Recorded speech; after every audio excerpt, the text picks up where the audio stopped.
Bonjour à tous, c'est Pierre-Marie, bienvenue dans French by Ear Fransugo no Kikitori pour un épisode de niveau intermédiaire. J'espère bien sûr que vous allez bien. J'espère aussi que vous n'êtes pas en colère, que vous n'êtes pas énervé.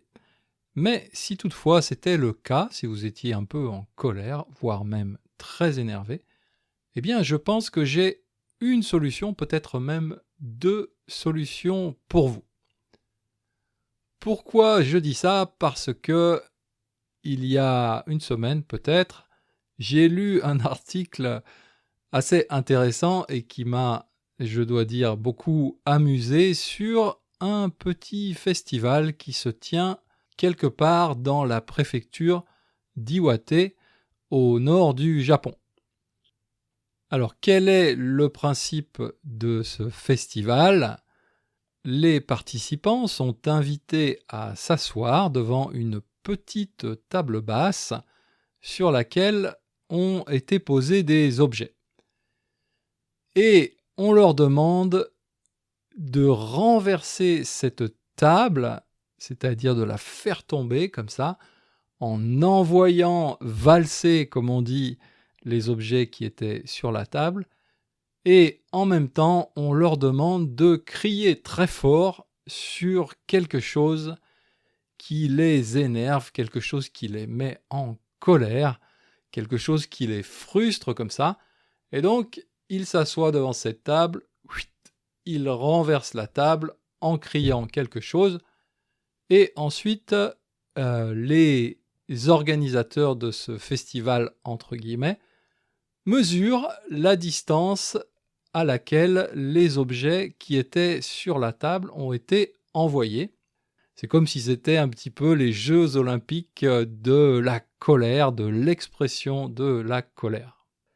Alors j'ai trouvé ça très amusant et en parlant avec ma femme, elle m'a dit que c'était une scène assez classique dans les mangas japonais.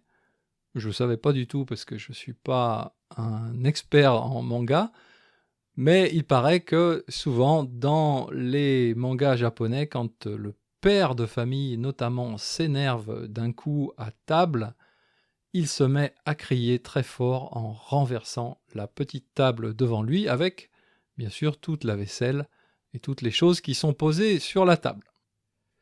Alors, je vais mettre avec le podcast, je vais mettre un lien vers cet article qui est en japonais, mais il y a une petite vidéo qui montre un peu comment ce festival, comment cette activité se passe. Et par exemple, un des participants est très énervé parce que son salaire n'augmente pas, sûrement depuis des années, comme malheureusement c'est assez fréquent au Japon. Et donc il demande une augmentation de salaire en criant très fort. Ça m'a fait réfléchir un peu parce que c'est vrai que quand on est enfant, ou même si vous avez des enfants, vous savez, les enfants expriment très rapidement et très clairement leur énervement ou leur colère, où ils vont dire ça j'aime pas la soupe de légumes par exemple, en France c'est assez classique, je déteste mon professeur, le chauffeur du bus est un con. Bon, les enfants naturellement expriment leur colère et leur énervement, mais quand on est adulte, eh bien on a tendance à garder ces choses-là en nous, à l'intérieur de nous, donc on ne les exprime pas, le plus souvent bien sûr parce que c'est un peu les conventions sociales, la politesse, et puis aussi on n'a pas forcément envie d'être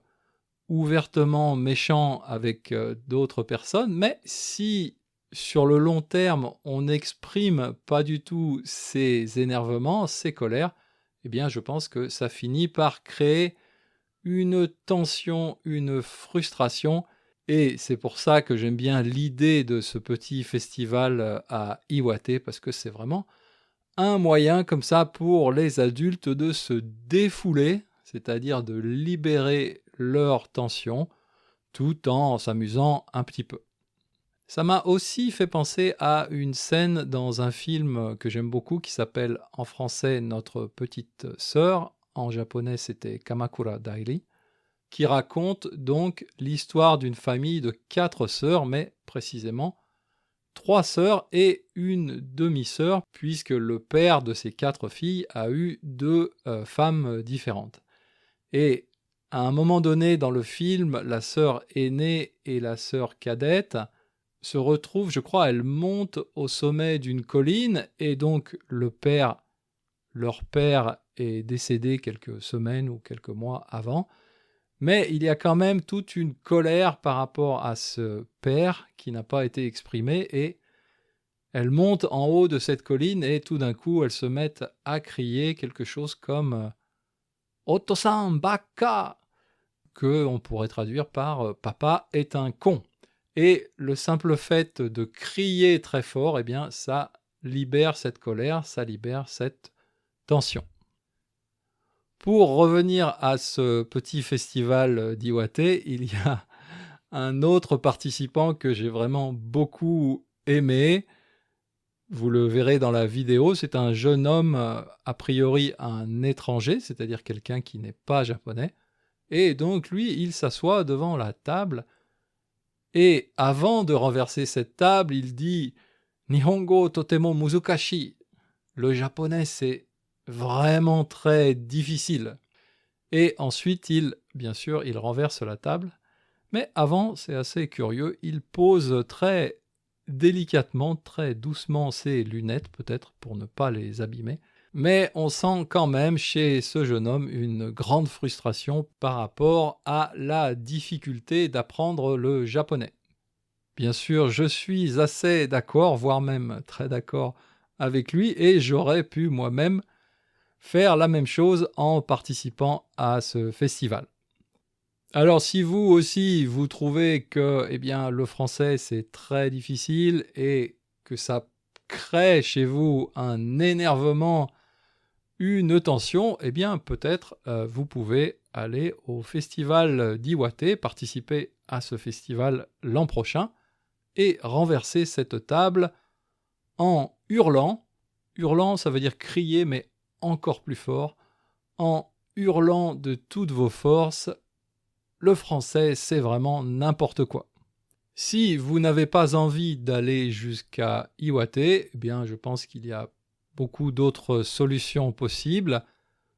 Par exemple, vous pouvez faire une petite affiche, imprimer, vous savez, ce français typique, ce français cliché qu'on retrouve dans tous les livres de français quasiment. Il a sa petite moustache, son petit t-shirt rayé, son verre de vin rouge, sa baguette sous le bras et, bien entendu, un béret sur la tête. Vous imprimez ce français, vous faites une petite affiche, un petit poster que vous collez sur votre mur et ensuite vous allez acheter quelques fléchettes. Les fléchettes, c'est darts en anglais et datsu en japonais. Donc vous allez acheter quelques fléchettes et vous lui lancez une à une les fléchettes donc sur ce français. Et bing, une fléchette en plein dans le ventre, ça c'est pour l'accord du participe passé. Et bing, une autre fléchette sur le pied. Qu'est-ce qu'on va dire? Tiens, ça c'est pour le passé simple. Et bing, une fléchette en plein milieu du front. Bien sûr, ça c'est pour la concordance des temps. Peut-être qu'après ce petit jeu de fléchettes, votre tension relative à l'apprentissage du français aura un peu disparu.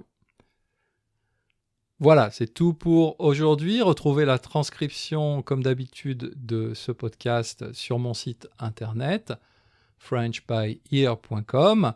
Et avant de vous laisser avec la petite guitare et les doigts magiques de Django Reinhardt, je vous dis à bientôt, mata jikai.